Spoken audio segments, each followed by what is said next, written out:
In the capital city today, Mayor Wanda Williams laid out her plans for Harrisburg's future in this year's State of the City address. While highlighting the city's strengths, she also touched on multiple issues that residents say they're facing, and that includes affordable housing. And it comes off the heels of a heated legal battle surrounding Governor's Square, a low-income housing development in the capital city. Wanda, where are you? Where are you? We voted for you. Where are you? The mayor addressed that complex directly today, saying that her team is helping the owners of Governor's Square through bankruptcy, hoping to find a new buyer. In the meantime, we have been vigorously enforcing the rights of the people living in Governor's Square for their landlord and owner to provide a safe, clean, healthy environment. As always, I will continue to take care of the residents in the city of Harrisburg. Mayor Williams also spoke about revitalizing other parts of the city to make room for more housing, including Allison Hill. The mayor also focused on public safety, as many have expressed concerns about gun violence in the city. For that, CBS 21's Elise Person, she was there today. So Elise, what did she say when you asked the mayor about this?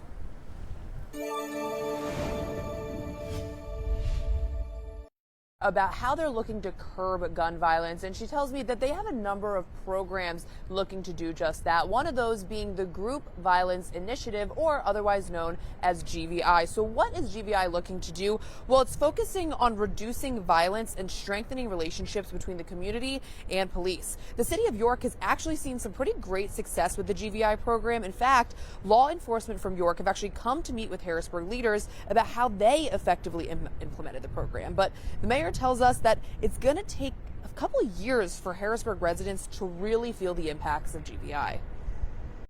It is not an overnight fix.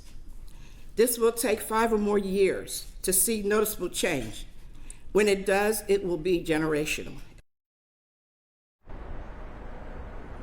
But as that's being said, the violence in Harrisburg, it's actually on the rise. So coming up at 6, I'll be breaking down what those numbers look like, as well as what the mayor is telling residents to do in the meantime. For now, though, I'll send it back to you in the studio. Elise, the mayor says that it's going to take 5 years. What efforts are police making now?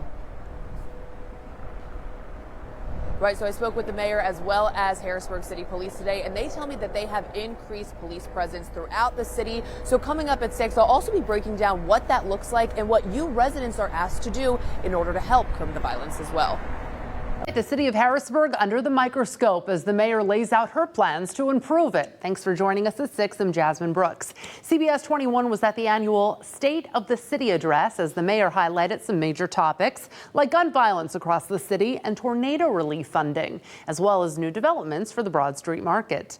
Mayor Wanda Williams says an architect is on board and that design work is already underway. The city hopes to break ground on the new building by spring of 25. With an estimated completion date in late 2026 or early 2027. The mayor also laid out plans to address gun violence in the city, and that's where Elise Person comes in live from Harrisburg. Hey, Elise. Hi, Jasmine. Yes, so over the course of the past year, gun violence here in the city of Harrisburg has seen an uptick. And after the State of the City today, I got the chance to speak with Mayor Wanda Williams about how they're looking to fix that. And the answer, though, she tells me, it's going to take some time. It is not an overnight fix. This will take 5 or more years to see noticeable change.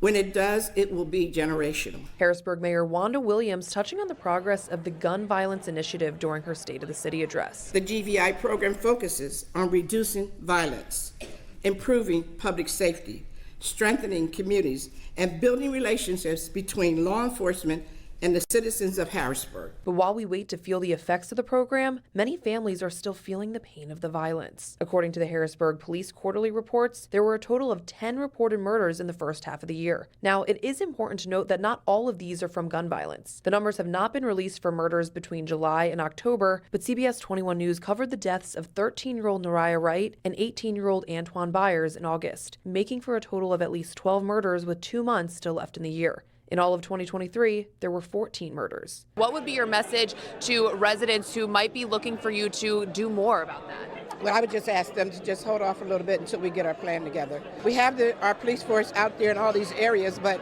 we've been doing a good job. You don't know about that, and we don't want to really tell people what we're doing and where the police are going to be. Harrisburg police echo a similar message about patience. Give us a little time. I mean, we're working through it. We had to change a couple strategies.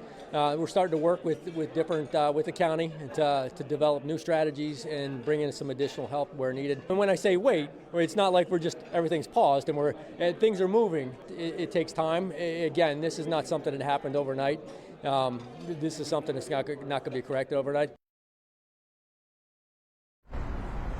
And the mayor said she's also asking the community for help. She says she needs to know before something happens. The police need to know. She said, what does that look like? Reporting things as you hear them, reporting license plate numbers. She says the policing is not as effective if they're showing up after something happens as opposed to if they can show up before something happens.